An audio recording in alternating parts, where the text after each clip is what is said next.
पहली कैबिनेट का पहला शुरुआत हो चुका है बिहार में। तेजस्वी यादव ने 4325 नवनियुक्त राजस्व कर्मचारियों को नियुक्ति पत्र दे दिया है और यह शुरुआत होनी भी चाहिए थी। लोगों को बहुत ज़ोरों शोरों से उम्मीद थी कि इससे सरकार उनके सपनों पे जिस तरीके से सपना दिखाए थे तेजस्वी यादव, उन सपनों पे सारे युवाओं के खरे उतरेंगे। और अभी यह शुरुआत कर दिए हैं, जैसे कि उन्होंने 2020 के चुनाव में वह बोल रहे थे कि इससे पहला कैबिनेट के सारे युवाओं को 10 लाख नौकरी देने की वादा जो किए थे उनका शुरुआत कर चुके हैं। वह शुरुआत किस तरीके से किए हैं कि इसे 4325 नवनियुक्त राजस्व कर्मचारियों को नियुक्ति पत्र दे करके वहाँ के युवाओं को, जो भी युवा जो बेरोजगारी के मार से झेल रहा है और सरकार से उम्मीद लेकर के बैठा हुआ है कि इसे सरकार उनके उम्मीदों पे खड़ा होगा और समय रहते उनके लिए वैकेंसी निकालेगी हर एक क्षेत्र में, वह लग रहा है कि इसे अब सरकार जाग उठी है। इसी तरीके से जिस तरीके से बिहार सरकार जग उठी है और अब वह समझ चुकी है कि इसे बिहार में कितना दिन तक के बेवकूफ़ बनाइएगा बिहार को, जनता को अब बेवकूफ़ बनने वाला नहीं है। तेजस्वी यादव भी समझ चुके होंगे कि इसे बेवकूफ़ नहीं बनाया जा सकता है अब युवाओं को, इसीलिए किसे ताकि इससे पहले नरेंद्र मोदी जी युवाओं को ठग चुके हैं, जो बहला चुके थे कि इससे 2 करोड़ युवाओं को नौकरी मिलेगा। और उसी तरीके से केंद्र सरकार को भी अपने मैनिफेस्टो पे उतरना चाहिए और केंद्र सरकार का भी मैनिफेस्टो में दिया गया था कि इससे 2 करोड़ युवाओं को नौकरी दिया जाएगा, उनको भी करना चाहिए। शुरुआत तो कर दिए हैं तेजस्वी यादव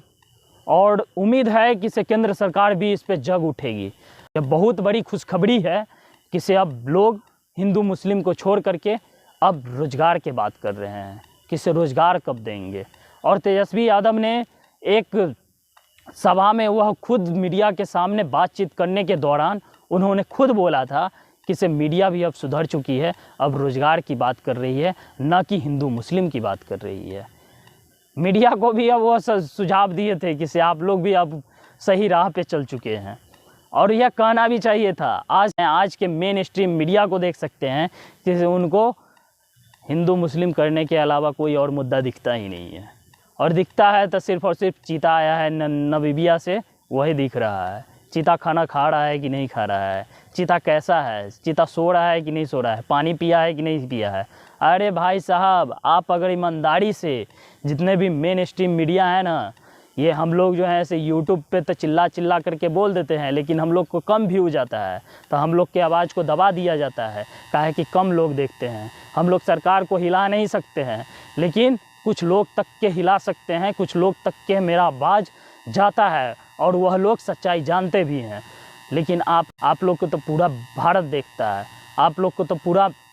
हर एक युवा देखता है जो बेरोजगारी के मार से झेल रहा है, और वह यही आशा में रहता है कि इसे कब मीडिया हमारे लिए बात करेगी। लेकिन आप लोग तो बात करते नहीं हैं। एक बार मेन स्ट्रीम मीडिया से भी उम्मीद है और उनसे आग्रह है कि इसे पूरे भारत में कितना प्रतिशत बेरोजगारी का है, इसका आंकड़ा एक बार निकाल करके और एक बार पूरे बिहार के और पूरे देश के युवाओं के सामने ला करके रख दीजिए, ताकि सरकार भी इस पे समझ सके और कितने विभाग में कितना रिक्तियां पड़ी हुई है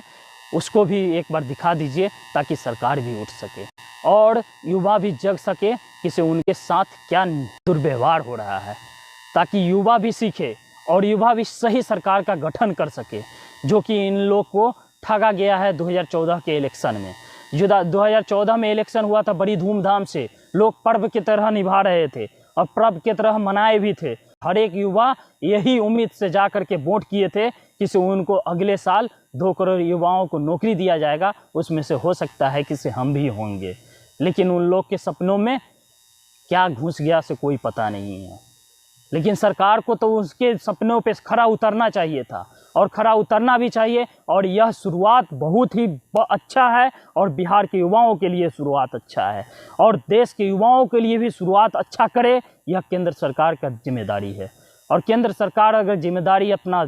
सही ढंग से निभा देना, तब बिहार से और पूरे देश से बेरोजगारी की नामो निशान मिट जाएगी। और यही उम्मीद है कि सरकार भी, केंद्र सरकार भी हर एक युवा के सपनों पे उतरेगी। सत्यमेव जयते।